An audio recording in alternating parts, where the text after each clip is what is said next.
Professor Marcos, obrigado por ter aceitado o convite, viu?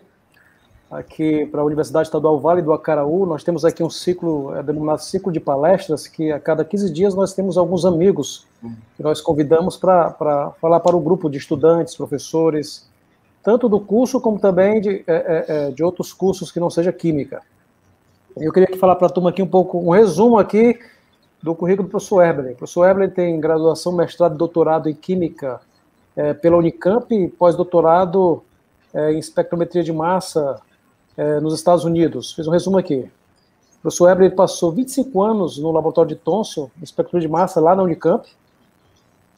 Professor, pesquisador, coordenador de centro de pesquisas. Hoje ele está como professor e pesquisador da Mackenzie, em São Paulo. Desde 2002, o professor Eberle é membro da Academia Brasileira de Ciências. Em 2005, foi nomeado comendador da Ordem Nacional do Mérito Científico. Em 2002, recebeu o prêmio acadêmico Zeferino Vaz. Em 2008, o prêmio Scopus Carps por excelência em publicações. Em 2016, a medalha Thomson, da Sociedade Internacional de Espectrometria de Massa, que essa é a maior honraria conferida a essa área do professor. Em 2020, foi colocado na lista dos 60 cientistas do mundo, tá certo? E dos 50 cientistas brasileiros mais influentes. Além de trabalhar, foi vice-diretor do Instituto de Química da Unicamp, foi presidente da Sociedade Internacional de Espectrometria de Massa, né? Atualmente ele é diretor e presidente da Sociedade Brasileira de Espectrometria de Massa. Acho que ainda é, né, Marcos?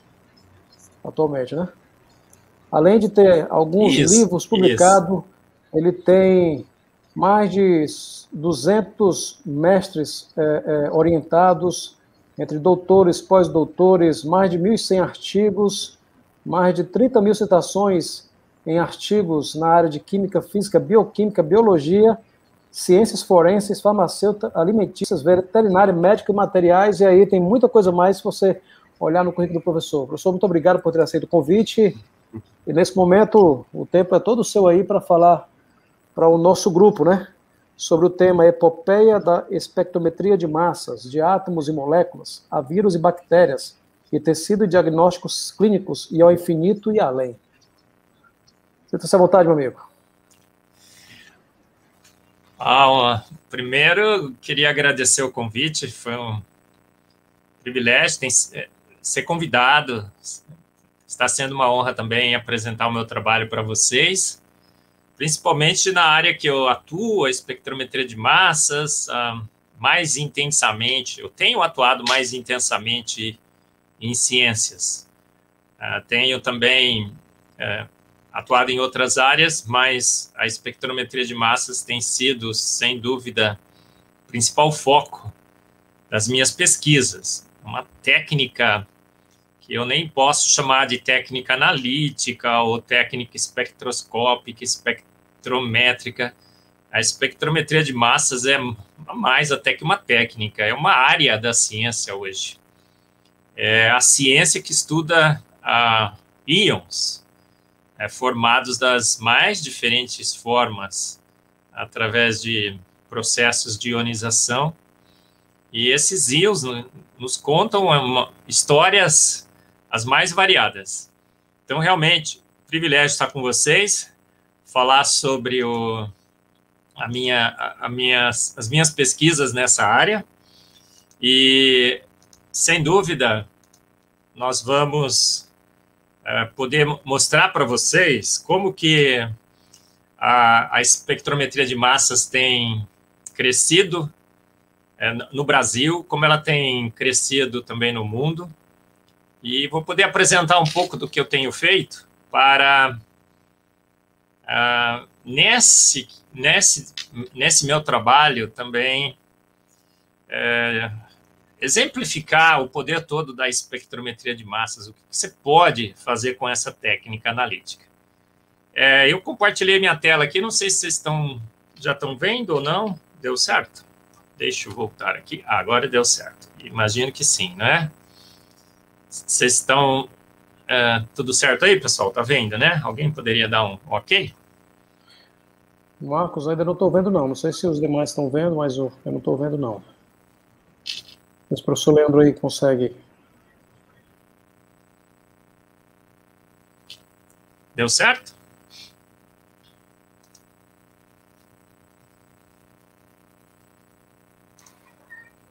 Ainda não, professor. Vamos lá, então.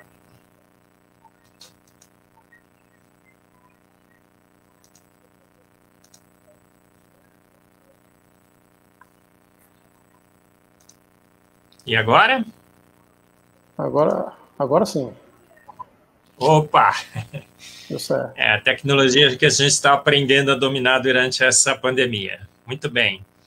Então, pessoal, olha, esse é o título da palestra. O professor Daraulio já anunciou para vocês. Então, vou tentar só dar um resumo geral. Olha, a epopeia da espectrometria de massa. Então, contar uma história de grande sucesso, com vários e vários eventos ao longo da história. E como que a gente começa, assim, desde pequenas moléculas, átomos, inclusive, elétrons. Não? Espectrometria de massa se inicia com os elétrons e chega até ao corpo humano, diagnóstico clínico, tumores, vírus, bactérias. Então, é uma história que também ilustra bem o desenvolvimento da ciência básica, que se transforma em ciência aplicada. Como que é bom a gente investigar o mundo ao nosso redor. Nós, homens feitos à imagem e semelhança de um grande Deus, com a mente do Criador, podemos investigar o que foi feito, a sua obra, e como que, ao entendermos melhor essa obra, como o universo funciona, nós podemos também inovar, criar, propor novas técnicas, novas soluções. Então, essa história, a epopeia da espectrometria de massas, também ilustra a epopeia da ciência, essa procura do homem por conhecimento. Tá bom? Então, vamos lá. O grande nome na espectrometria de massas é J.J. Thomson. Até eu brinco, né? O José João. Talvez ele não poderia ter um nome mais brasileiro do que esse, não é? Em bom português, né? O J.J. é José João. Thomson é o pai da espectrometria de massas, mas também, se você lembrar das suas aulas de física ou química, ele foi o primeiro a detectar os elétrons. E o seu trabalho foi magnífico. Ele ganhou um prêmio Nobel, o filho dele ganhou um prêmio Nobel, 7 dos seus alunos ganharam um prêmio Nobel. Rutherford foi aluno de Thomson, por exemplo, né? Dos experimentos clássicos com núcleo. E Thomson descobriu o elétron nos tubos de raios catódicos. Tubos de raios catódicos, os primeiros espectrômetros de massas. Equipamentos que determinaram a massa do elétron. Na realidade, Thomson mediu a razão massa-carga, depois vieram os experimentos de Millikan com a gota de óleo, e aí ele determinou a carga, e aí com a razão massa-carga e a carga se determinou a massa. Mas, em princípio, né, pelo menos teoricamente, a J.J. Thomson foi o primeiro a medir, né, a massa dos elétrons e determinar que elétrons existia.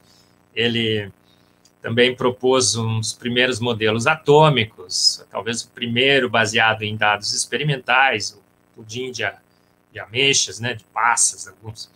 E Thomson, eu brinco, né, que ele nasceu para fazer espectrometria de massas. Se você observar bem, né, é incrível, mas o MS está bem no meio do seu sobrenome, Thomson. E faz sentido, né? Depois de um O e um M, né? Mas pela construção do nome em inglês é assim, né?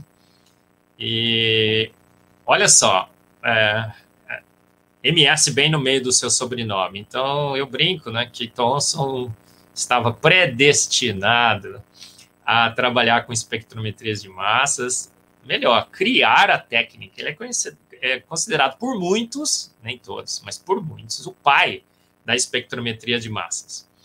Aí eu brinco, né, que o meu orientador, que hoje é um dos maiores nomes em espectrometria de massas, e eu também, nós também fomos predestinados a trabalhar com espectrometria de massas, né? Aí você está vendo aqui, ó, Graham Cooks, né, quem eu estudei nos Estados Unidos, espectrometria de massas. E aí você percebe que o MS está no final dos seus dois nomes, Graham Cooks. E o MS também está no meu nome, Marcos. Então, os 3 predestinados a trabalharem com espectrometria de massas. Com essa técnica de espectrometria de massas, depois eu vou falar um pouco mais de como ela funciona. Bom, ela basicamente mede a massa, determina a massa de espécies químicas e físicas, determinou a massa do elétron, sempre lembra dos tubos de raios catódicos de Thomson. Essa técnica de espectrometria de massas, quando eu comecei a trabalhar com espectrometria de massas no Brasil, por volta de 1990, terminei meu pós-doutorado e voltei ao Brasil, no Brasil eram pouquíssimos que trabalhavam com ela. Então, tinha um professor em São Paulo, tinha um professor no Nordeste, em Recife, tinha outro professor no Rio, um em Brasília, outro no Rio Grande do Sul, mas você contava em seus dedos, com os dedos da sua mão, uma só, direita já era suficiente.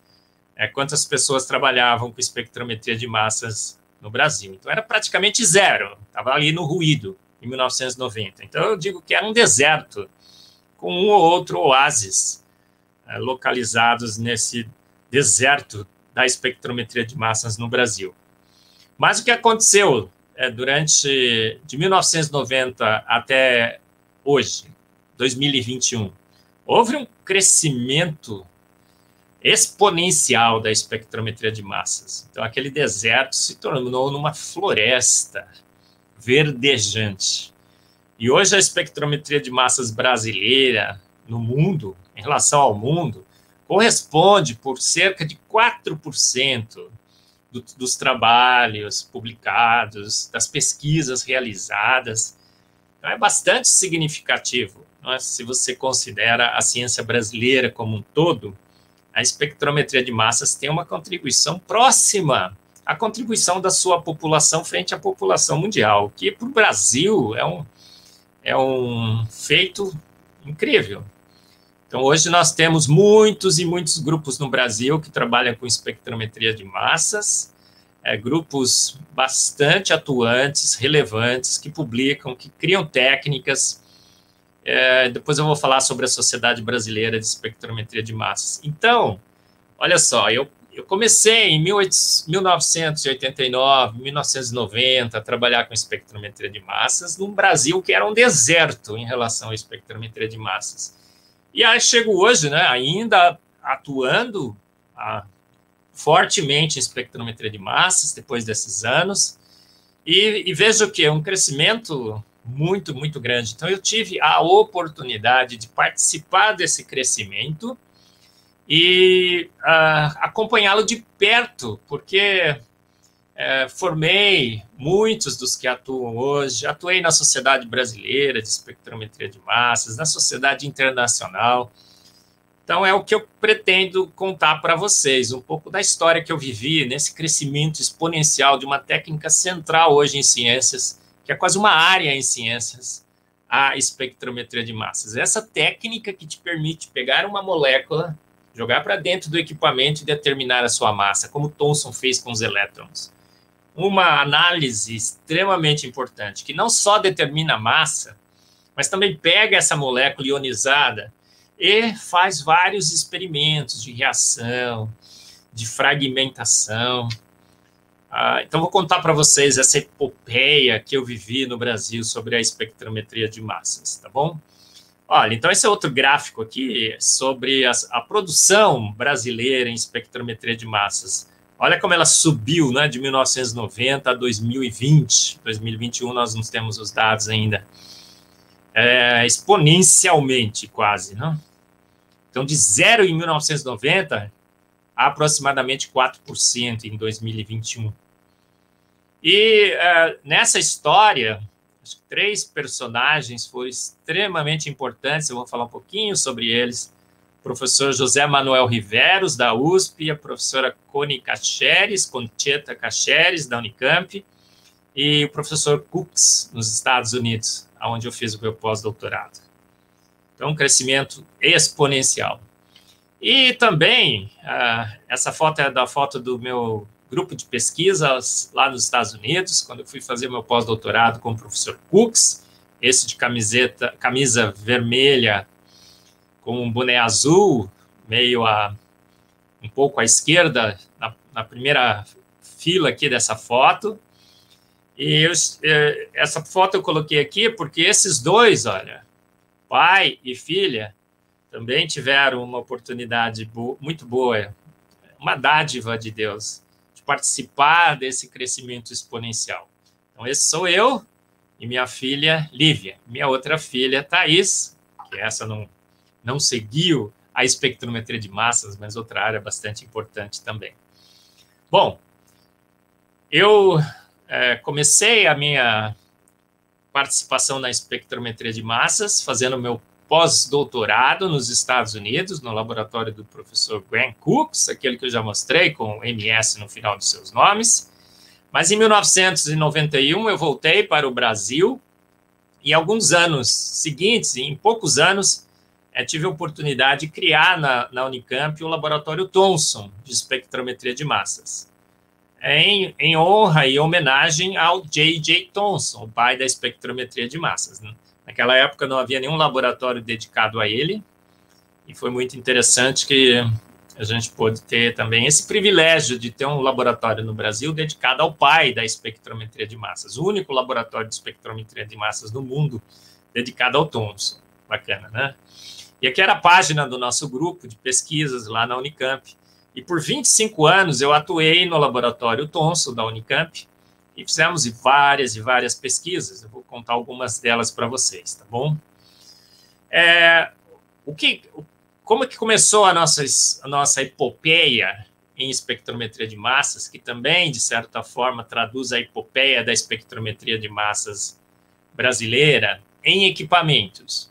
Olha, em 1991, ao voltar do laboratório do professor Cooks, eu enviei uma solicitação para a FAPESP para adquirir o primeiro pentaquadrupolo comercial. Havia alguns feitos em casa, homemade, em alguns laboratórios, mas o primeiro espectrômetro de massas comercial, extremamente bem construído, altíssima sensibilidade, equipamento fantástico, não é? Ele rodou por 23 anos no laboratório. Chegou, então, no nosso laboratório, na Unicamp, no Thomson, financiado pela FAPESP, e aqui é a foto dos orgulhosos participantes desse projeto de pesquisa, professora Concheta Cacheres, ali, esse sou eu, os engenheiros que vieram instalar o equipamento, alguns alunos, e foi interessantíssimo, porque esse primeiro equipamento possibilitou pesquisas inéditas. A gente fez uma festa com mais de 100 artigos e 100 estudos executados no pentaquadrupolo, e com isso o laboratório Thomson da Unicamp ganhou prestígio, ganhou também, com esse prestígio, a possibilidade de angariar mais fundos, projetos, e ele foi se expandindo, até que construímos na Unicamp uma nova sede para o laboratório Thomson, onde nada existia antes. A gente criou esse laboratório, 2 andares, ali a gente tinha mais de 400 metros quadrados, tem algumas fotos aqui, e foi nesse laboratório que a gente realizou as principais pesquisas que eu vou mostrar hoje. Tive o grande privilégio do professor Cooks, ao vir ao Brasil, nos visitar nesse laboratório, essa foto. E se você quiser conhecer um pouco mais o laboratório que foi criado ali na Unicamp, essa é uma visão geral, tem um vídeo no YouTube onde eu mostro todos os equipamentos que tínhamos ali, as pesquisas, falo rapidamente das pesquisas que a gente realizava. Então, está aqui o endereço, tá? Depois vocês podem, se desejarem,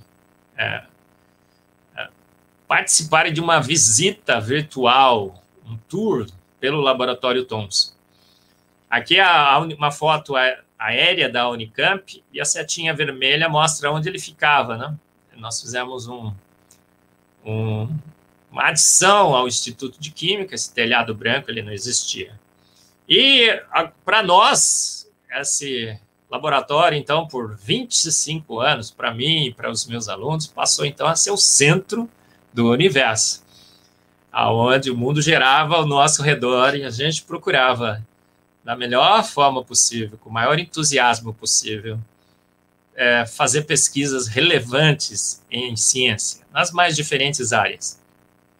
Esse centro do universo agora se deslocou um pouco, né? A partir de 2018, eu aceitei um desafio da Universidade Presbiteriana Mackenzie para criar aqui um centro de estudos e pesquisas em design inteligente e também um centro de estudos e pesquisas em espectrometria de massas. Então, criei aqui o MacMass, o Laboratório Mackenzie de Espectrometria de Massas, é um dos laboratórios do MacGraph, da Escola de Engenharia. Então, houve um pequeno deslocamento aí do centro do universo. Mas vou focar nessa palestra nas pesquisas que a gente fez na Unicamp.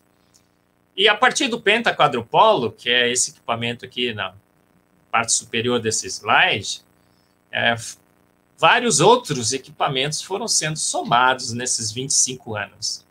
E foi realmente incrível que a gente pôde montar ali, talvez, um dos centros mais bem equipados no mundo em instrumentação em espectrometria de massas. Então, a gente tinha o pentaquadrupolo, a gente tinha os ion traps, nós tínhamos FTs-MS, tínhamos triplo quadrupolos, pentaquadrupolos, nós tínhamos ion mobility, nós tínhamos espectroscopia de íons, não chegamos a ter, mas era um projeto, tinha MAL de TOF, electrospray, praticamente todas as técnicas mais relevantes em espectrometria de massas, a gente tinha um equipamento para realizá-las. Então, isso foi também um dos motivos da gente poder fazer tanta coisa em tão pouco tempo.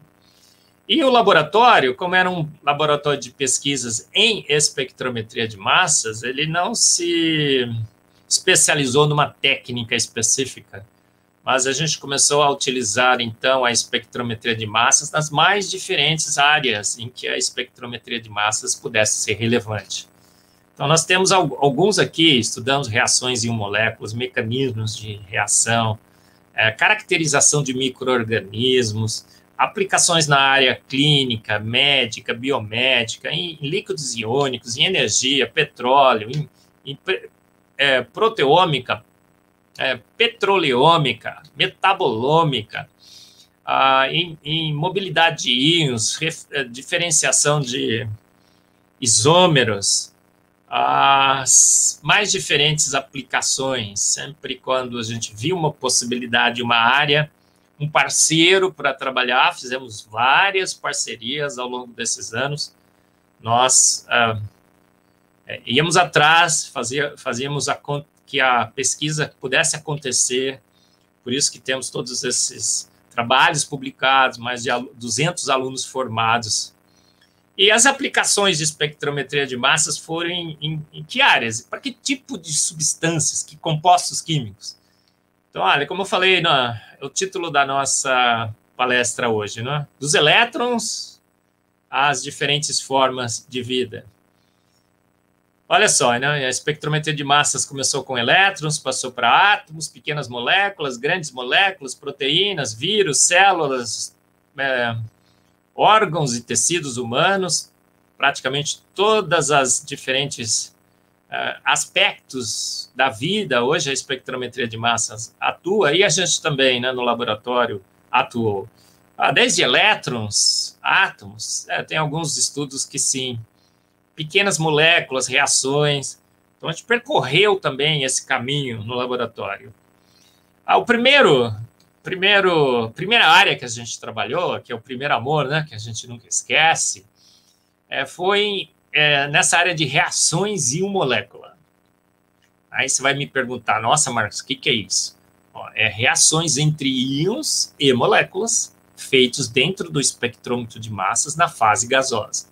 Então, o espectrômetro de massas, se você lembrar dos tubos de raios catódicos, é um equipamento sobre alto vácuo em que você coloca ali dentro uma espécie com carga. Para o Thomson, os elétrons. Para nós, os mais diferentes substâncias, compostos químicos com uma carga. Então, a partir do momento que a gente poderia introduzir ali um íon, você poderia também introduzir uma molécula neutra e fazer uma reação. E essas reações são muito interessantes, porque você faz a reação do íon com a molécula, sem interferência do meio. Você não tem solventes, você não tem contra-íons que poderiam interferir. Então, mostra realmente a reatividade intrínseca dos íons com aquelas moléculas. Então, tem aplicações para a ciência básica, para a química básica, muito interessantes. E esse laboratório tinha o pentaquadrupolo, aquele primeiro equipamento, extremamente versátil e útil para você estudar reações entre íons e moléculas na fase gasosa. Na época, as reações entre íons e moléculas, ion-molecule reactions, em espectrometria de massas, era uma área extremamente ativa e importante em espectrometria de massas. Muitos pesquisadores atuavam. E fizemos vários e vários estudos, que nos permitiu escrever um artigo de revisão no Mass Spectrometry Reviews.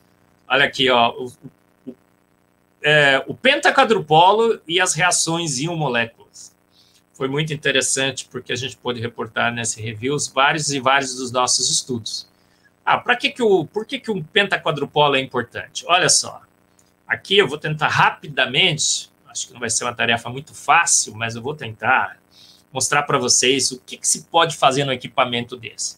Lembra de uma reação no laboratório? O que você precisa? Dos reagentes. Então, nesse equipamento tinha uma fonte de íons, ion source. Essa fonte de íons que está sendo mostrada aqui funcionava como o... Deixa eu aumentar aqui um pouquinho o tamanho dela. Opa. Isso. Essa fonte de íons que nós estamos vendo aqui funcionava como o seu almoxarifado, provendo os íons que iriam reagir. No primeiro quadrupolo, a gente selecionava um dos íons que estavam sendo formados. O segundo quadrupolo, o Q2 aí, era o frasco reacional, onde a gente introduzia por essa válvula a molécula neutra, a reação ocorria. O terceiro quadrupolo selecionava o produto que nós formamos na reação, e o quarto e o quinto quadrupolo tiravam espectros de massas dos produtos formados. Então, é um laboratório completo. Ó, você tem os reagentes, você tem o frasco reacional, você tem a coluna de separação e você tem o espectrômetro de massas para tirar o espectro de massas dos produtos. Tudo online, em tempo real. Fantástico, né? O equipamento era realmente muito, muito bom. Uma das primeiras reações que nós estudamos nesse equipamento foi a reação de transacetalização com íons acílio. Essa reação que está mostrada aqui. Não sei se você já estudou química orgânica, mas em química orgânica, uma reação muito, muito conhecida é a reação de acetalização. Ou, se você pensar, a reação de esterificação, que é análoga. Íons acílios, porque são íons que têm esse grupo carbonila, eles funcionam como análogos de compostos carbonílicos. Então, se sabia, né, que em solução, compostos carbonílicos reagem com esses cetais cíclicos, por esse mecanismo que parece um pouco complicado, mas se você fez química orgânica, você vai lembrar um pouco. E aí, o que acontece através desse mecanismo? O grupo R1O é substituído pelo grupo RCO, esse do íon acílio. Então, tira-se o grupo R1CO e põe o grupo RCO, uma reação de troca. E essa reação, quem a primeira vez que fez na fase gasosa, eu pela primeira vez a fiz em fase gasosa, e a gente explorou muito as aplicações analíticas e estruturais da reação de transacetalização de íons acílio na fase gasosa. É uma reação, para os químicos orgânicos, bem clássica, mas para íons acílios nunca tinha sido observada. Foi muito interessante que a gente conseguiu fazer vários e vários artigos, e um artigo de revisão foi publicado, e a reação recebe hoje a reação de Eberlin. É interessante. Ó, quais as aplicações? Olha, não vai dar tempo de eu explicar muito, mas uma das aplicações é para diferenciar isômeros. Vocês estão vendo aqui duas moléculas que são isômeras. O que acontece nessas duas moléculas? Um anel de 5, 2 oxigênios. Esse grupo metil, na primeira molécula, está na posição 2, na segunda molécula, na posição 4. Será que a gente conseguiria diferenciar essas moléculas com espectrometria de massas? Alguém poderia dizer, não, eles têm a mesma massa, mas têm reatividades diferentes. Com esses íons acílios, se você faz a substituição do R1CO pelo RCO, lembra daquele mecanismo? Para a primeira molécula, você vai substituir CH3CO pelo RCO. Para a segunda, HCO. Então, a reação é diferente, a reatividade é diferente e os produtos são diferentes. Para 2-metil, o produto tem massa 99 e para 4-metil, ela tem massa 103. Uma diferenciação clara, cristalina, de isômeros por espectrometria de massas, que era uma coisa assim que as pessoas achavam que não era possível. Espectrômetro de massas, mede massa, não diferencia isômeros posicionais, diferencia. Diastereisômeros, olha só, essas diaminas cíclicas, tem uma que nós temos aqui a trans e a cis 1,2-diamino. Essa é a cis 1,2-diamino, essa é a trans 1,2-diamino. Pelos requisitos estruturais e espaciais dessa reação, o que acontece? Apenas o isômero trans, como está mostrado nesse mecanismo, deveria reagir. O cis não. Exatamente o que a gente observou. Olha aqui, o isômero trans forma o produto da reação de Eberlin, 169, e o cis não. Foi muito interessante, porque pela primeira vez também se demonstrou com essa reação poder da caracterização estrutural. Mas só isso, você vai falar, puxa vida, olha, se você estudou já química orgânica, você deve ter estudado uma reação muito, muito importante, industrialmente importante, que é a reação de nitração de compostos aromáticos. Mas você sabia que o mecanismo dessa reação não era muito bem entendido? Alguns achavam que era por um mecanismo de transferência de elétrons e outro que achava que era um mecanismo de polar, grupo que causava nitração, ele agia no mecanismo polar, uma espécie com carga interagindo com uma espécie que poderia doar elétrons, um anel aromático. Mas o mecanismo não era muito bem conhecido. Até que o Pierre Esteves, um professor da Universidade Federal do Rio de Janeiro, falou assim, Marcos, vamos estudar esse mecanismo no seu pentaquadrupolo? Nós fizemos o estudo, os resultados foram incríveis, fantásticos, a gente publicou no Journal Organic Chemistry, a gente desvendou o mecanismo dessa reação, e os livros hoje, texto de química orgânica, tem um livro texto em química orgânica, que menciona esses resultados como a comprovação da reação de nitração de compostos aromáticos. Precisaria dar um seminário só, uma palestra só sobre esse estudo, mas, olha, só falando rapidamente, aqui é a reação do NO2+, que é o composto nitrosante, é o cátion que causa a nitração do composto aromático, ele está solvatado com o nitrometano, reagindo com benzeno. E o que a gente vê aqui? A gente vê o produto da reação do mecanismo de transferência de elétrons e o produto da associação desse NO2 com o anel aromático. Os dois mecanismos que eram postulados. E o que a gente fez? A gente foi substituindo, trocando os grupos no anel aromático e descobriu que, na realidade, o mecanismo não é nenhum nem outro, mas um contínuo que depende do substituinte presente no anel aromático. Um pouco mais rápido agora falar de outros estudos. A gente estudou também a reação de ozônio com compostos aromáticos, que tem uma química muito importante, muito relevante para a destruição da camada de ozônio. Várias reações foram feitas. A gente publicou um trabalho no JACS mostrando como que compostos aromáticos, como piridina, compostos alquil, iodo, alquil, bromo, compostos dessas duas classes principais, tanto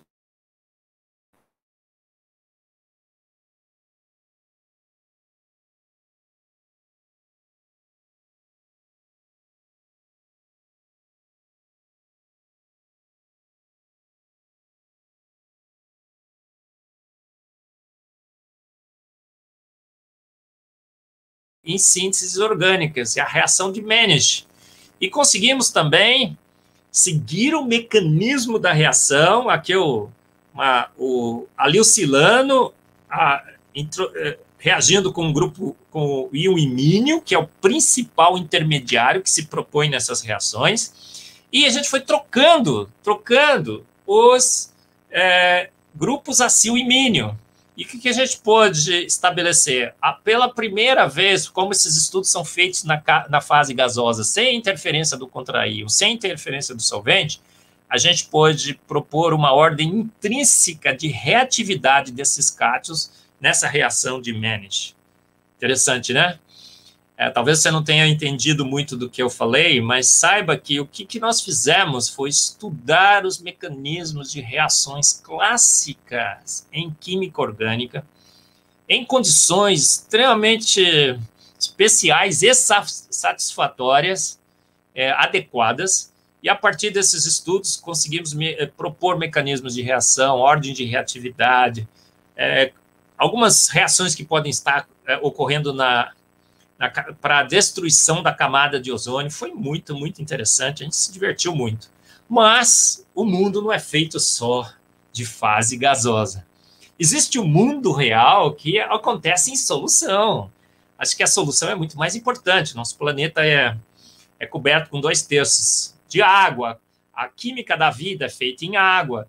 Então, aí nós migramos numa segunda fase, para a química em solução. Por que esse migrar aí de fase gasosa para solução foi possível?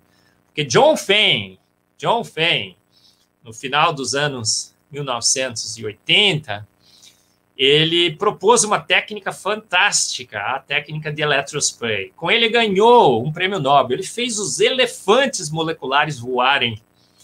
E com essa técnica, agora, você pode não só estudar íons na fase gasosa, você pode agora estudar íons em solução e transferi-los diretamente da solução por espectrômetro de massas, através de um spray eletrolítico, electrospray. Como nós estamos mostrando aqui, olha, essas gotas azuis são gotas da solução, que pode ser inclusive aquosa e outros solventes.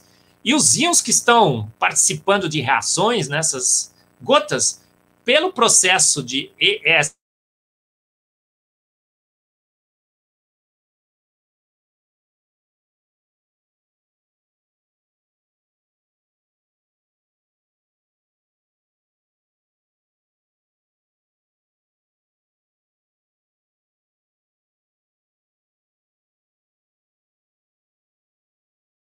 massas. Uma técnica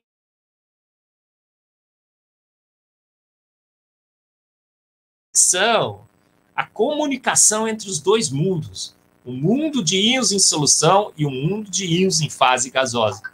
Aí você vai falar assim, puxa, íons são tão importantes, Marcos? São. A maioria das reações não ocorrem com espécies neutras, mas com espécies carregadas. Você faz catálise ácida, você põe catalisadores, você muda o pH, a molécula está protonada, desprotonada, está cationizada. Muitas das reações que nós vemos na vida e nos laboratórios de química envolvem íons. E essa técnica permitiu, então. O que acontece com essa técnica? A gente, inclusive, tem um artigo de revisão que já foi submetido com o professor Breno Neto de Brasília, um outro artigo que a gente está preparando, mostrando que é uma técnica agora que te permite, não é, numa solução que tenha íons, e o íon pode ser caracterizado como um peixe, pescá-lo diretamente para a fase gasosa. Uma pescaria de íons. Olha só, o íon específico que você quer pescar, você vai lá e pesca, com espectrometria de massa. Então, é o casamento do pássaro com o peixe. Essa é uma caricatura, uma alegoria muito comum em espectrometria de massas, que ela faz o casamento do pássaro com o peixe. Então, íons em solução, o peixe, pode ser transferido para o espectrômetro de massas, o pássaro, com muita eficiência com essa técnica.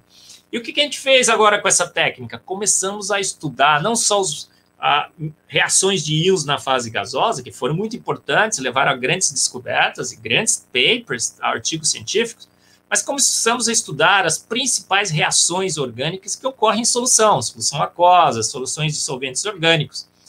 E eu vou falar rapidamente sobre algumas delas, mas a gente estudou praticamente, né, todas as reações importantes que poderiam ser colocadas no espectrômetro de massas, muitas delas. Tem algumas ainda que não foram estudadas, mas muitas. A reação de Heck, Bayes-Hillman, Petaz, Steele, Troger, Bignelli, Fujiwara, Huntz, muitas outras.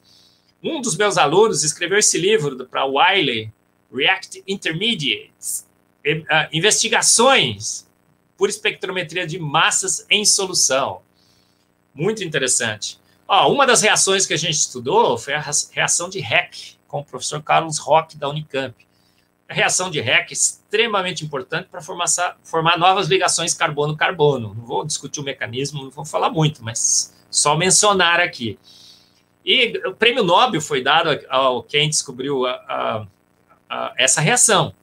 E fizemos, pela primeira vez na história da química, um estudo em que os intermediários da reação de Heck realmente foram detectados, interceptados e caracterizados. Isso aqui é uma reação no início, uma reação no final, ocorrem mudanças dos intermediários.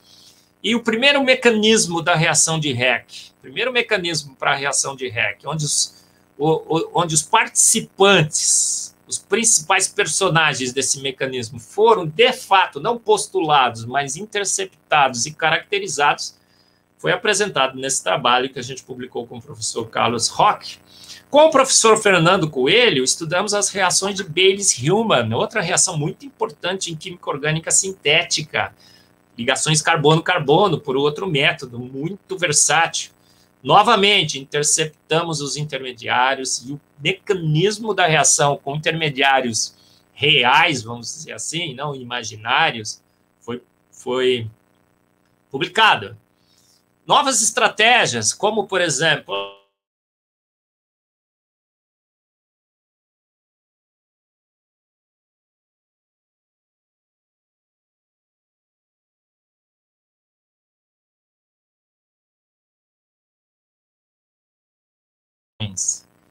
há também toda uma área muito, muito importante na veterinária, na biomedicina, na área clínica. E aí nós falamos, poxa vida, vamos usar essas novas técnicas nessas áreas. Vamos falar um pouco também do que a nossa aventura, dessa epopeia, não só por química, por reações, mecanismos, mas também na veterinária, da biomédica, na área clínica. Algumas capas, essa aqui é uma capa de revista de um trabalho que a gente fez. Um primeiro trabalho que eu gostaria de mencionar para vocês. Caracterização de bactérias. Você sabe que para caracterizar micro-organismos, o método clássico é levar no microscópio e ver a sua morfologia. Isso tem sido assim por décadas, até séculos. O que nós fizemos então? Pegamos uma gota de leite, colocamos numa plaquinha, e agora com espectrometria de massas a laser, por ionização a laser, a técnica é chamada de MALDI, mas basicamente é um laser que você incide sobre o leite. O que aconteceu ali? Esse laser dessorveu e ionizou os lipídios e pequenas proteínas e peptídeos daquela bactéria. E a gente pôde demonstrar, então, que para caracterizar a bactéria em leite, basta colocar o leite numa plaquinha, aquecer a 160 graus, deixar evaporar, bater o laser, e você tem um espectro. Como vocês estão vendo aqui, olha, A, B, C, D, D, já é o espectro onde os sinais das proteínas e peptídeos daquelas bactérias predominam. Você coloca num banco de dados e você vê que aqueles peptídeos e proteínas são característicos de uma bactéria específica. A mastite, por exemplo, que foi pego no leite da vaca. Então, é o protein fingerprinting, a impressão digital de proteínas e peptídeos daquela bactéria que pode ser revelada rapidamente por espectrometria de massa. Esse trabalho foi capa do Proteomics, como detectar bactérias em leite. Olha a ilustração da capa aqui. Você pega uma gotinha de leite, atira o laser, as pequenas proteínas e peptídeos são ionizados, transferidos por espectrômetro de massa na fase gasosa, ele mede a massa e cria um espectro característico. Papa Nicolau, como é que ele é feito? Né? Câncer de colo de útero. Você leva num laboratório clínico, faz uma raspagem, e os patologistas ficam olhando no microscópio a morfologia das células, um trabalho extremamente entediante, não é? Principalmente para químicos, talvez, não é? Porque você tem que ficar sentado ali o dia todo olhando aquelas placas. De 1000, uma ou duas terão problema. Olha só. Pensou se você se distrai um pouco bem naquela, uma entre 1000? E as diferenças morfológicas são tênues, você tem que ser um especialista. O que a gente fez? Pegou essas células, mesma coisa, um tiro com laser. E aqui você vê o espectro das células normais, superior, e das células alteradas, inferior. O trabalho já foi publicado, é um método, não é, que permite você fazer o teste de Papa-Nicolau, não mais com microscópio, mas automaticamente. A placa de molde tem 4.400 spots, você pode carregar e pôr no molde, você tem 400 análises que são feitas com extrema rapidez. Essa técnica de laser não só permite você analisar um ponto, mas fazer uma imagem de um tecido. Então, você faz um corte de um tecido cerebral, coloca sobre uma placa e vai correndo o laser em todo o espaço XY, e moléculas vão sendo ionizadas e sendo detectadas no seu espectro. Depois você pede para o equipamento e fala assim, olha, onde estava esse pico aqui? Aí ele cria essa imagem verde. Esse outro pico, que é de outra molécula, ele cria a imagem rosa. Esse outro íon de outra molécula, provavelmente um peptídeo, uma proteína, um lipídio, ele cria a imagem amarela. Então, ele dá a distribuição bidimensional de compostos, de moléculas, proteínas, biomoléculas em um tecido. Inúmeras aplicações. Vou mostrar apenas uma do meu grupo de pesquisa, que foi uma época que a fosfoetanolamina estava sendo discutida se ela era ou não era eficiente para o câncer. E a gente pegou melanoma, câncer de pele. E olha, esses slides aqui, essas imagens superiores, é para o melanoma não tratado com fosfoetanolamina. E o de baixo, tratado com fosfoetanolamina. Os marcadores de câncer, que dão essa cor vermelha, estão muito mais acentuados.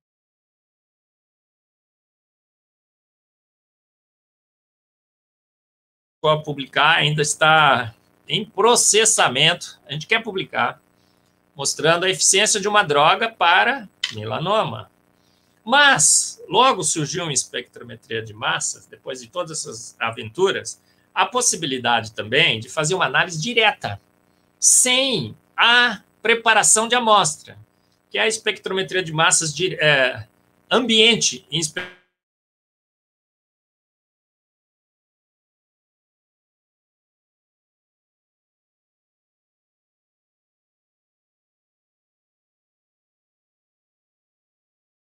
As técnicas mais comuns é a técnica de DESI e DART, do professor Cooks e do Robert Corey.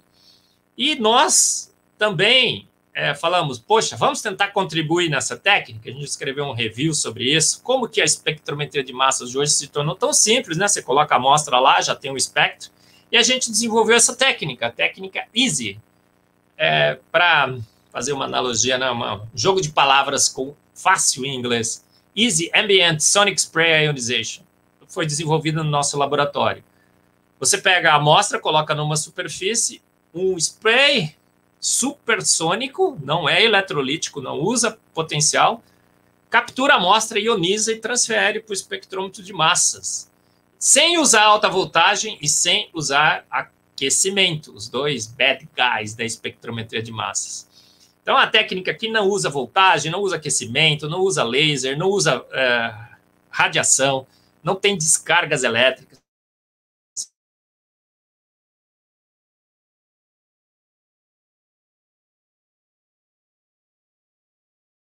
Começamos, então, a usar essa técnica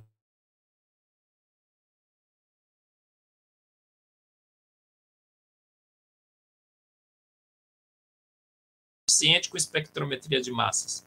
Vou mostrar alguns exemplos muito rápidos para vocês, que meu tempo está terminando, depois o Draulio vai me dizer quanto tempo eu tenho ainda. Quanto tempo, Draulio? Pode ficar tranquilo, professor. Tem tempo ainda um pouquinho à vontade.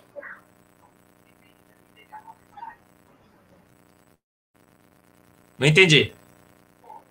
Pode ficar tranquilo, viu? É assim. Vamos seguir tá o tempo. Maravilha, perfeito. Olha só, gente. Você tem um comprimido, um medicamento, e quer saber quais são os seus produtos de degradação. O que você tem que fazer? Você tem que tratar o comprimido, você tem que diluir, você tem que extrair os compostos de lá de dentro daquela cápsula. Com essa técnica, não. O que você faz? Você pega o aquecimento, tá vendo aqui? Se aquece, os produtos de decomposição vão ser formados no próprio comprimido. Você vem com o spray, bate o spray captura as moléculas, transfere para a fase gasosa e você tira um espectro.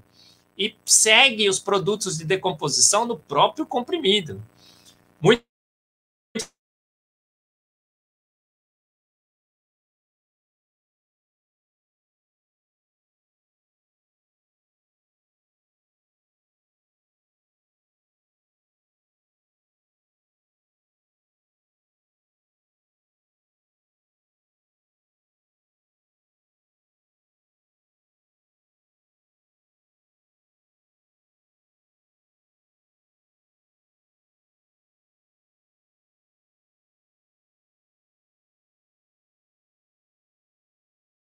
com spray em cima dessa gotinha, os compostos que constituem aquele óleo, aquele biodiesel, são ionizados, transferidos para o espectrômetro de massa, você tira um espectro característico.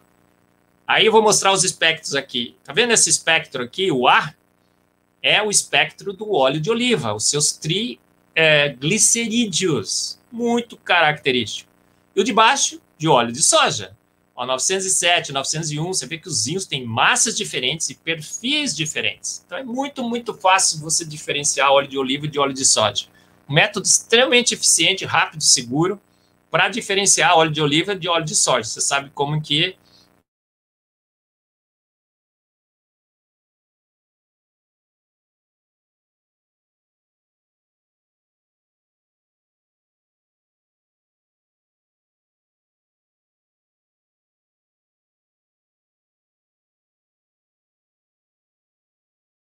qualidade do óleo.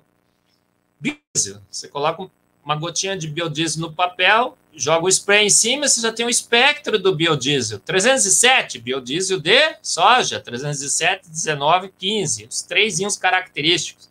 Ah, tem óleo residual, apareceriam sinais em 900. Tem glicerina residual, aparece o sinal em 101, se não me engano. E aí a gente publicou um artigo, ó, Single Shot Biodiesel Analysis. A análise de biodiesel com tiro só. Tipificação e controle de qualidade praticamente instantânea pela técnica de ISO. Os métodos clássicos requerem aí, né, horas e diferentes técnicas para você fazer isso. Perfume, você tem um frasco de polisport, você coloca num papelzinho, deixa secar, vai lá no spray, no espectrômetro de massas, diretamente, instantaneamente, como eu estou falando aqui com vocês, você coloca o papelzinho na frente do spray, do Easy. Esse é o perfil do Polisport autêntico, assinatura.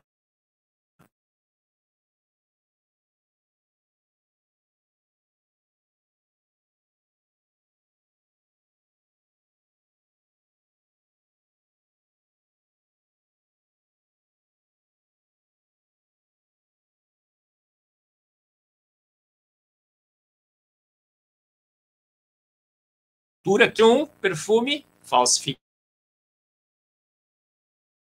Faz o spray e você tem esses perfis, que são todos os componentes do petróleo, no modo positivo e no modo negativo. Você compara esses perfis, você pode identificar a origem. Nota falsa, o que é que você faz? Tinta, será que dá para fazer a datação de tintas? 2 artigos que nós publicamos, que foram capa do Analyst. Nota falsa, você pega a nota de dólar, a nota de euro, vai no seu espectrômetro de massas. Esse aqui é o perfil da nota de dólar, esse que vocês estão vendo aqui, e esse é o perfil da nota de euro. Moeda desses 2 países usam e que aparece nitidamente nas notas autênticas. Você vai para as notas falsificadas, que são esses aqui, os perfis são completamente distintos. E não só são distintos, como também identificam que tipo de impressora foi utilizada na falsificação. Jato de tinta, laser e phaser, que é com cera. Você faz o tratamento quimiométrico, as notas autênticas estão aqui e as falsificadas caem em grupos bem específicos. TLC, você fez uma placa de TLC, ou a cromatografia de camada delgada, CCD. Você tem os spots lá, mas você não sabe o que é. O que você faz? O spray em cima do spot, os compostos são transferidos para o espectrômetro de massa e você identifica. É o casal perfeito, não é a técnica de cromatografia mais simples com a técnica de identificação mais simples. Você quer uma mistura de óleo, biodiesel e petróleo. Óleo de petróleo, óleo de biodiesel e óleo vegetal. Quando você vai em cima da mancha, que é do óleo combustível, perfil de óleo combustível, em cima da mancha do biodiesel, perfil de biodiesel, de soja, 315, 317, 319, lembra? E quando você vai em cima do perfil do óleo, da gota de óleo, 903, 870,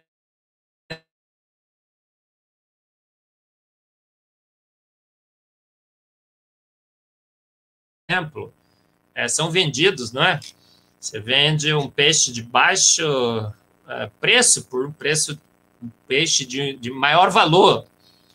Perfeitamente. Você pega um pedacinho de truta com aquele spray, esses são os glicerídeos ionizados da truta, do salmão e da sardinha. Perfis bem distintos e característicos. A gente usou essa técnica e esse método para analisar salmão, e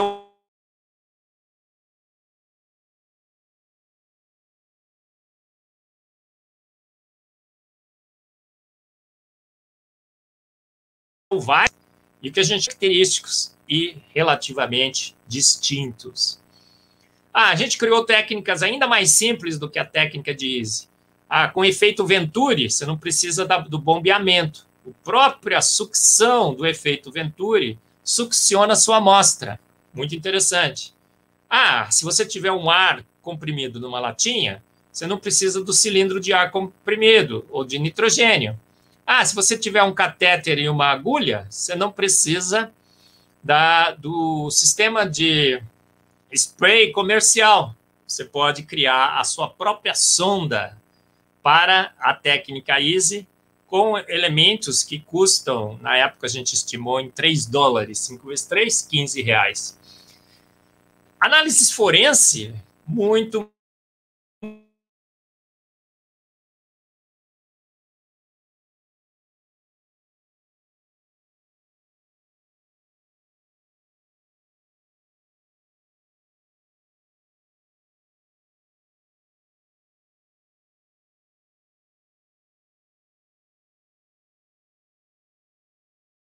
na Analytical Chemistry. Bom, chegando ao fim, né, rapidamente. Quais foram realmente os resultados na prática de tudo isso, desses 30 anos? Bom, nosso grupo publicou cerca de 1.100 artigos, a gente tem hoje cerca de 30 mil citações, são mais de 200 alunos formados, essa aqui é uma das fotos, gente, profissionais qualificados que atuam na pesquisa, no desenvolvimento, na indústria química, nas empresas que prestam consultoria, serviço técnico especializado no Brasil e no mundo. Toda uma nova geração de brasileiros espectrometristas de massas, né? Então, se formou nesses trabalhos, e no meu laboratório tive esse privilégio, mais de 200 deles. 70 deles, pelo que eu consegui avaliar, hoje atuam na academia, como professores ou como pesquisadores associados em várias universidades brasileiras e ao redor do mundo também. E aproximadamente deles, 60 que eu consegui identificar, trabalham em empresas, algumas que estão mostradas aí, não é?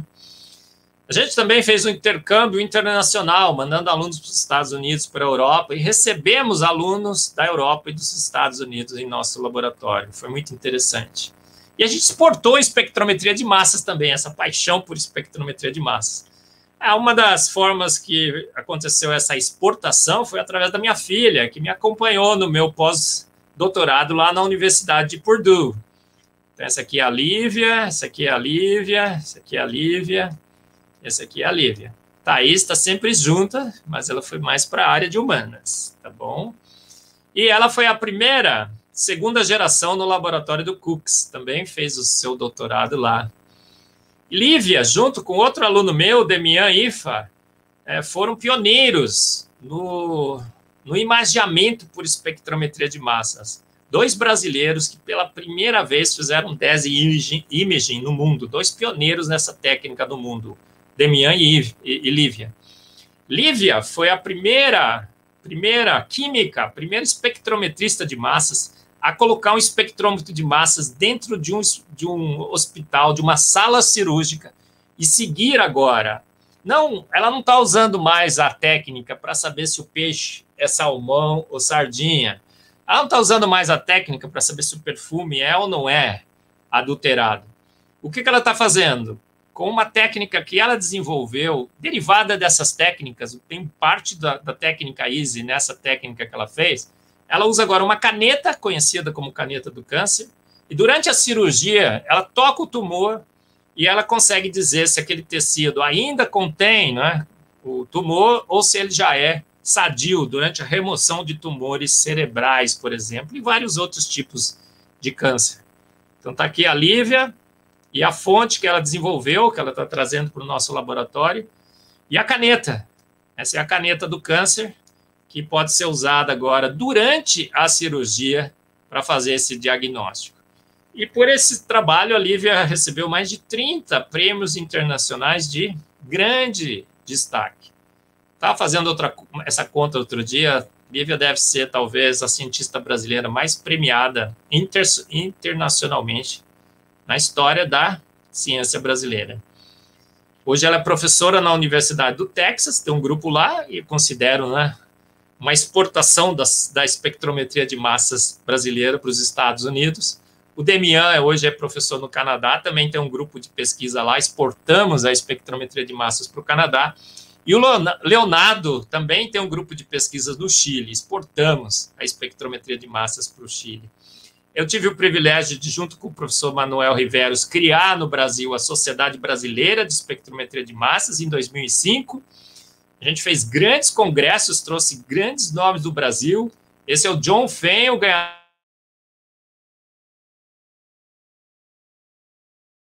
de elefantes moleculares voarem, então ele estava aqui tentando mostrar um elefante voando. Os principais personagens da espectrometria de massas nós trouxemos para o Brasil em vários congressos. E algumas fotos do congresso aí para você ver, que realmente foram congressos fantásticos. Tudo gente jovem, uma geração de jovens brasileiros. A gente gosta muito de festas. Em 2016, né, acho que o último que a gente organizou, nós tivemos 1.500 participantes. Foi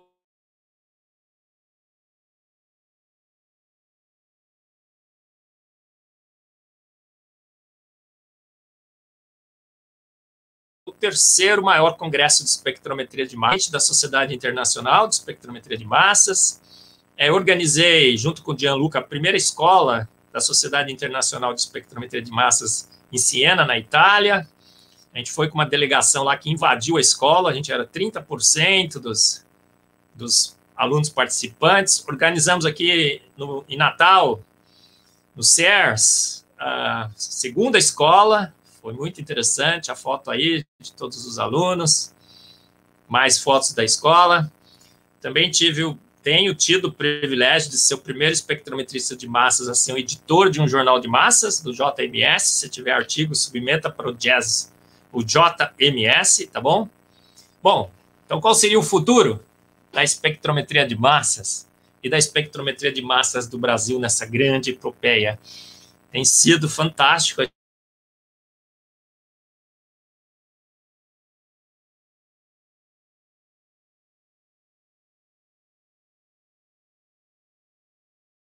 A técnica certamente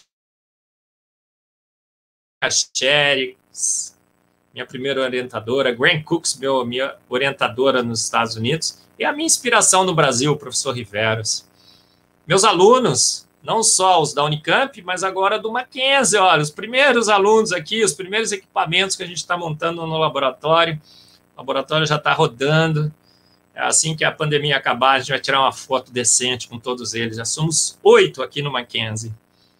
Agradecer a J.J. Thomson, a quem eu dediquei o meu primeiro laboratório, e a quem eu compartilho esse mesmo.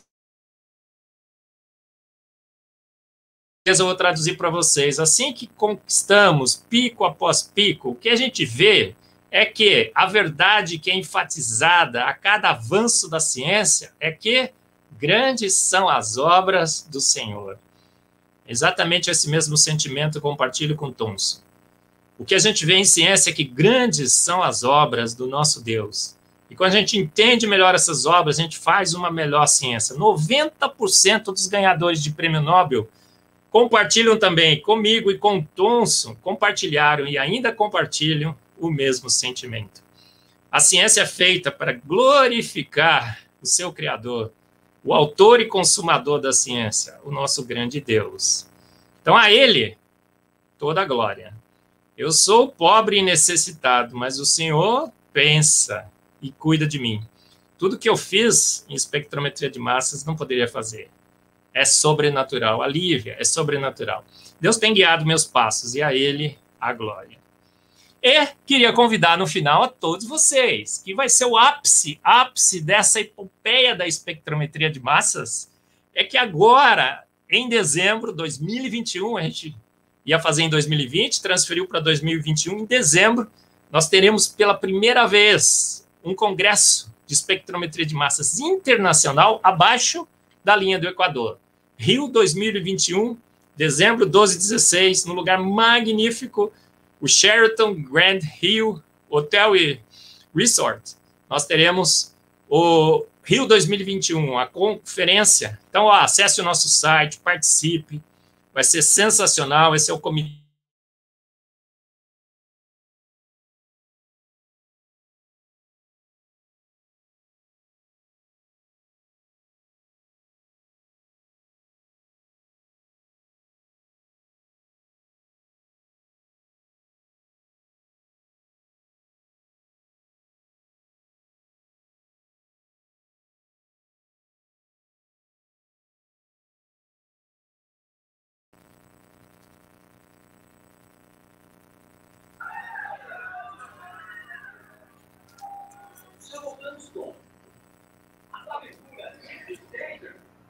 Muito obrigado, viu, amigão? No fim, deu algumas travadas durante a palestra, mas não foram travadas que não comprometeram a palestra, viu? Ah, sim. Que não. Mas da onde travou? Foi por aqui ou por aí? Não sei. Aqui o sistema é muito bom. Eu não sei te identificar se foi aí ou se foi em algum local, não sei te identificar, mas deu para acompanhar bem direitinho. Foram coisas de segundos, não passou muito tempo. Ah, maravilha, maravilha. Tá bom, tá bom. Muito obrigado. Temos aqui o professor Leandro, o professor Tiago, também que faz parte aqui. O professor Tiago é o nosso coordenador do curso. E vamos ver se alguém tem alguma pergunta a fazer. Tá bom? E travou no finalzinho, quando você estava dando a informação do 2021, viu? No finalzinho, na hora da propaganda, no final, deu para ver que era no Rio 2021, mas deu uma travadazinha. Mas a turma deu para perceber. Mas, professor Marcos... sem problemas, sem problemas, sem problemas. Mas quais foram os maiores desafios aí? A minha pergunta é essa, quais foram os maiores desafios? Eu sei que você agora está num novo desafio, mas a experiência do primeiro já lhe ajuda para o segundo, né? Lá no Mackenzie, mas eu tive o privilégio de conhecer, eu acho que foi em 2014, o seu laboratório lá na Unicamp, aquele mundão lá de equipamentos, eu não sei nem quantos equipamentos tinham, mas você falou um pouco aí, mas qual foi o maior desafio para montar todo aquele arsenal de espectrômetros? Drauli, e todos aí, né? O maior desafio sempre é, primeiro, você ter os seus projetos aprovados, né? Mas eu tive assim, o privilégio de, quando a espectrometria de massas deu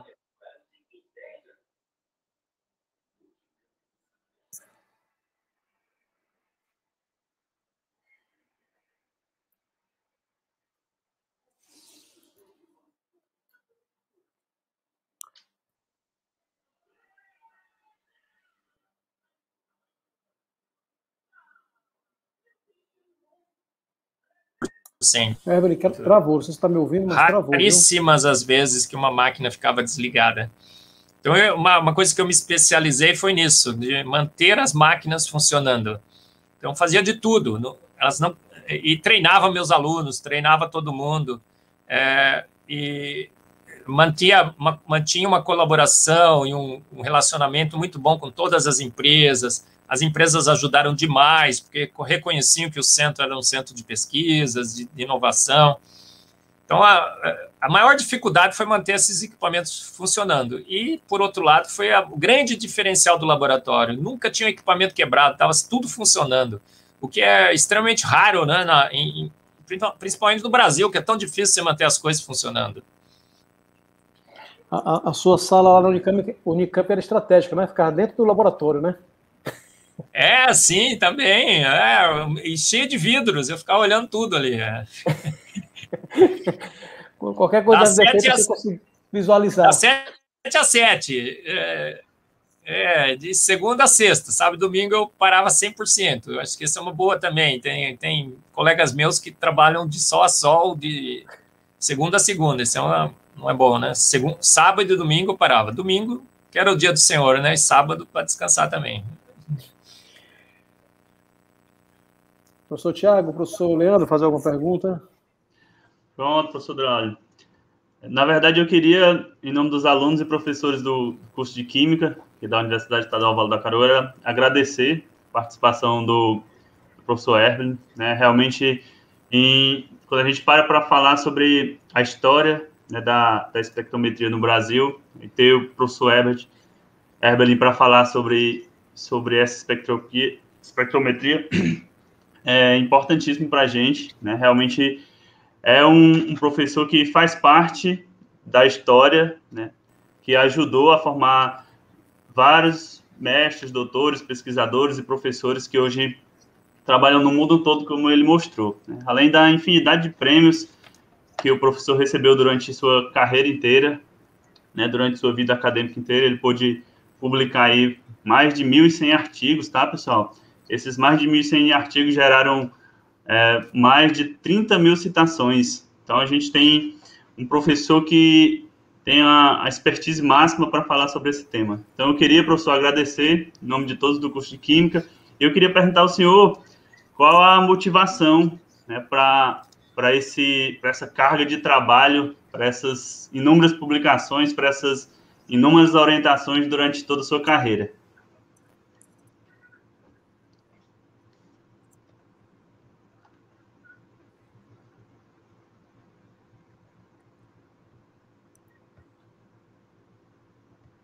Acho que travou de novo aí, viu?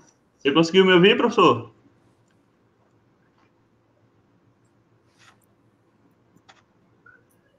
Professor Evelyn. Acho que a imagem dele estava travada, agora caiu. Pronto. Alô, Evelyn, conseguiu ouvir a pergunta do professor Tiago? Oi, sim, Tiago, olha. Tá travado. Quando a gente entra no... Eu sempre digo para os meus alunos, todo pesquisador tem que querer...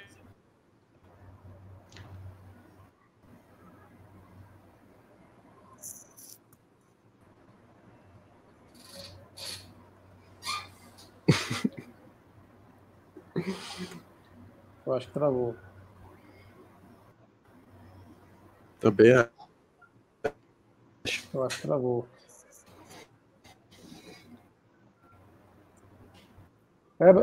Professor Evelyn, você pode fechar também a sua tela, viu? Sua tela tá só se for mostrar alguma coisa.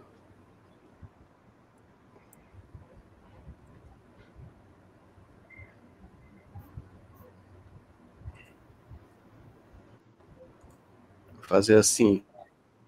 Talvez Ver se melhora. uma motivação. Caiu? Ih, caiu.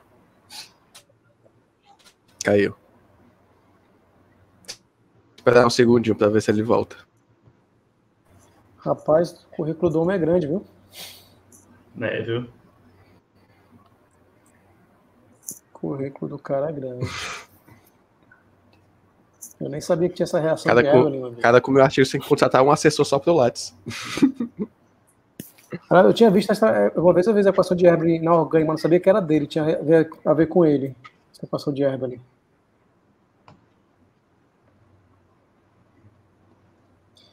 Eu sabia que a filha dele tinha feito essa canetinha, já tinha lido já, da canetinha do câncer. Essa canetinha do câncer também é espetacular, né? Muito trabalho. Que é justamente aquela questão de aplicação da metodologia no campo, né? Você viu, rapaz? Draulio, manda uma mensagem para ele, para ver se ele volta ou se caiu lá. Deixa eu ver aqui.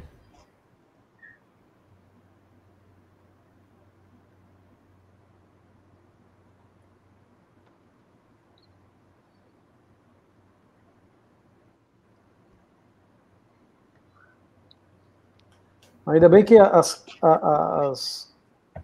os travamentos não comprometeu a palestra, né? Foi pouquinho. E outra coisa, o StreamYard, ele trabalha com buffer, então ele ia carregando a imagem e quando travava, ele ia compensando daquilo já carregado. Talvez no vídeo final ele nem tenha travado direito. Pois é. Eu até aqui, não sei se caiu com tudo lá, aguardar aqui a resposta dele. Mas avisar a turma aí que daqui a 2 semanas nós temos uma nova palestra, né? Vai ser que dia, hein? Deixa eu olhar aqui no calendário. Dia 27, não, 26, né? Dia 26, né? Dia 26 teremos uma nova palestra. E na próxima semana nós já colocamos aí para a turma o convite do palestrante daqui a 2 semanas, para que a turma já possa se organizar todas as quartas, na quarta segunda sim, e na quarta última não, semana né? de cada mês, né? Às 16 horas sempre vai ser, a gente vai tentar fazer esse horário para que a turma possa estar presente. Aqui ele entrou, só que não está conectado ainda. Se conectar, eu boto ele na transmissão. Disse que está retornando, ele falou aqui para mim.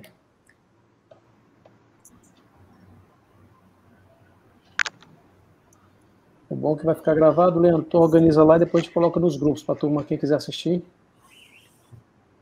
Aí eu já corto o começo e ajusto esse finalzinho aqui. Vamos ver se deu certo. Pronto, bem-vindo de volta. Bem-vindo de volta. Olá, pessoal. Oi, tudo bem? Estamos ouvindo. Está falando sobre por que me motivava, né? Isso. Bom, do lado humano, Thiago, e todos que estão me ouvindo, todo cientista quer ganhar o prêmio Nobel, não é? Então, acho que a gente queria ganhar o prêmio Nobel. Eu sempre falo para meus alunos.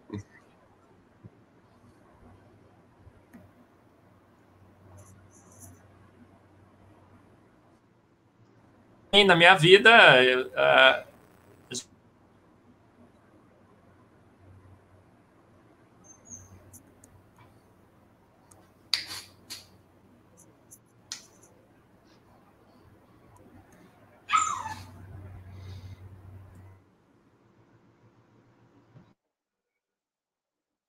Travou de novo, Marcão. Travou. A gente sabe que não vai ganhar o prêmio Nobel, mas porque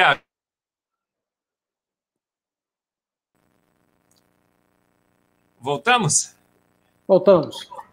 Então, agora, outra grande motivação, né? Eu sempre ganhei minha vida na pesquisa pelos grandes cientistas que criam em Deus. Eu vejo claramente em Pasteur, Pascal, Schrödinger, Thomson. A motivação maior era entender um pouco melhor como Deus fez todas as coisas e através da ciência dar glórias ao Criador. Eu acho que talvez isso Deus vendo, né, me ajudou, porque é coisa sobrenatural. O que eu fiz não foi... Eu olho para trás e falo, não pode ser, não, é muita coisa. E você vê a Lívia, não tem 10 anos de carreira, ela já ganhou 30 prêmios. Uma coisa sobrenatural. Então, talvez seja também para dar honra e glória a Deus. E quando a gente dá honra e glórias a Deus, reconhece que Ele é real, Ele é o autor e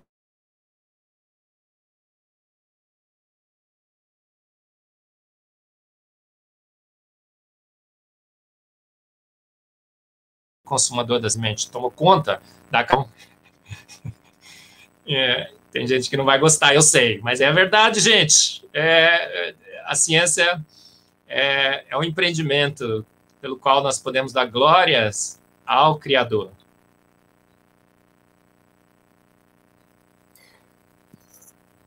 Leandrão, tem alguma pergunta, professor Leandro?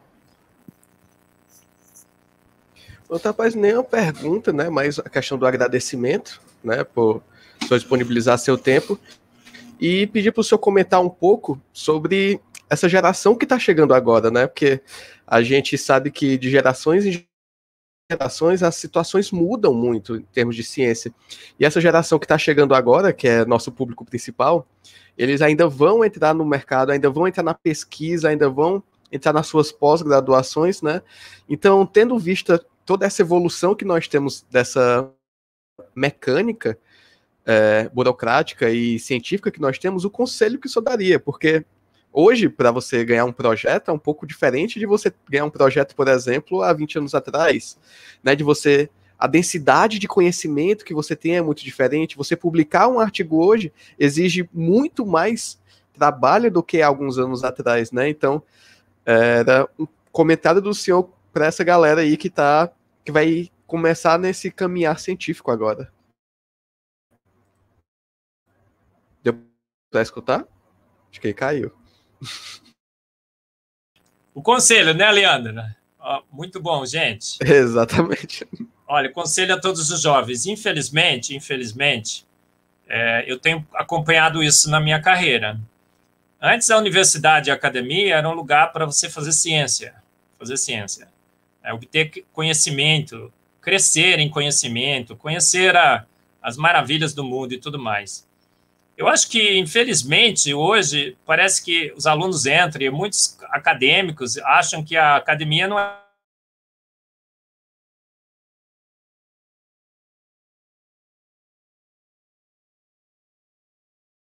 Então, jovens, se foque em aprender a conhecer química, física, biologia, bioquímica, as ciências do saber.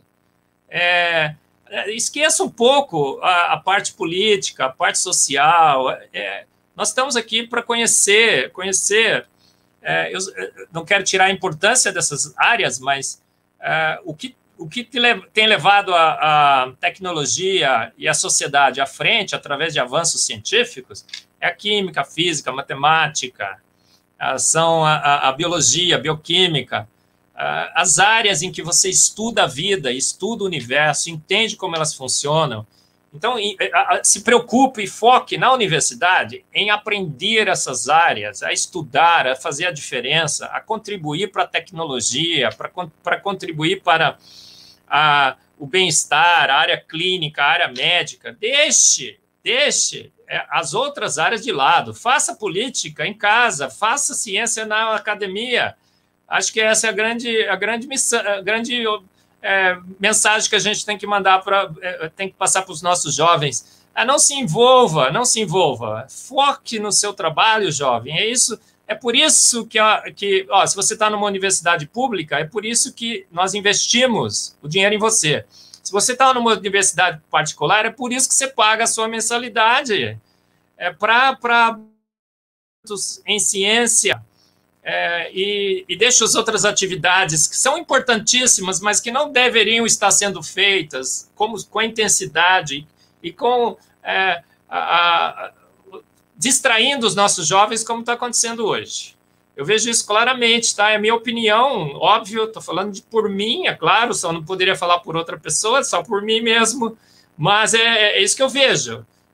Estamos distraídos demais, a geração está sendo distraída e está se distraindo demais. Foque, como os grandes da ciência sempre focaram, no conhecimento científico e faça uma grande carreira e faça a diferença.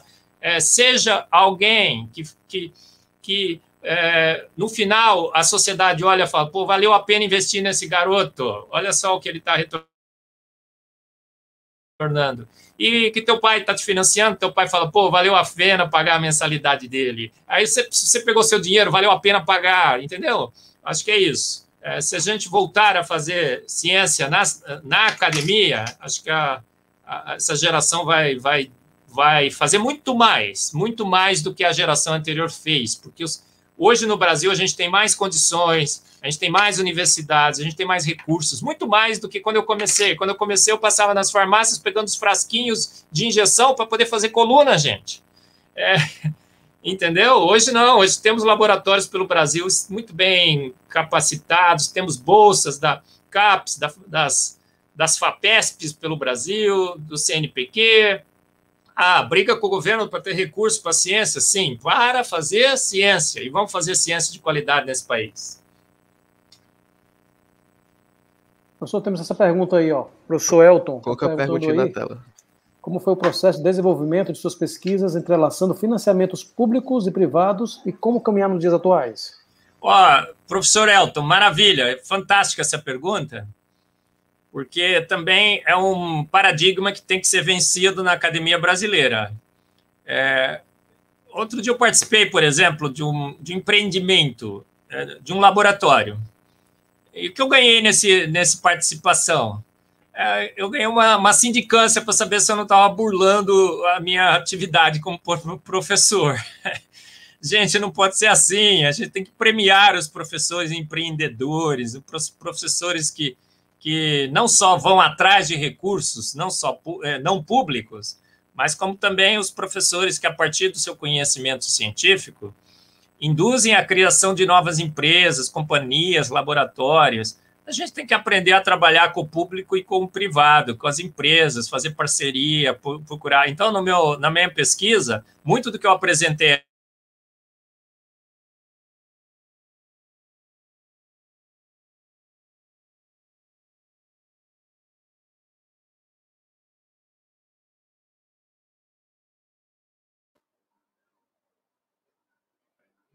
Travou de novo, professor Herbert, deu uma travadinha aí. Ali foi contribuição da Petrobras, foi contribuição da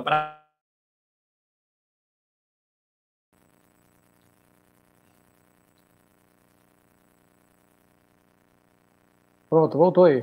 Tá me ouvindo? Sim. Pronto, falou que teve contribuição da Petrobras, né? Petrobras, Oxiteno, Brastemp, tem várias empresas. A gente sempre corria atrás da FAPESP, CNPq, CAPES, mas corria através também de financiamento de empresas. Acho que eles, quando percebem, né, que a gente tem tecnologia, tem conhecimento que seja útil e que você consiga casar com as suas pesquisas, publicamos muitos artigos com as pesquisas da Petrobras, que era interesse técnico. A gente consegue fazer esse casamento muito bem feito, como muitas nações fazem. Acho que o Brasil a academia brasileira tem que abandonar essa ideia de que a gente está se corrompendo, né? Quando se associa com empresas, quando cria laboratórios. Não, gente, a gente, quando cria empresas, é empreendedorismo. Tem que ser não só tá lá no nosso programa, nossos objetivos, mas tem que ser posto na prática. E o pesquisador brasileiro tem que aprender a captar também o interesse de empresas.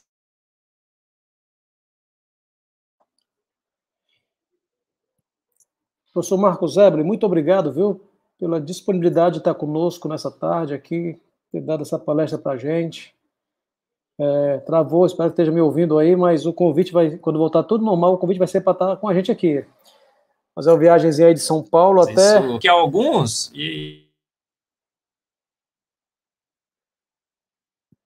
Fazer uma viagem de São Paulo para Fortaleza aí para Sobral. Você sentiu um pouco do calor de Sobral.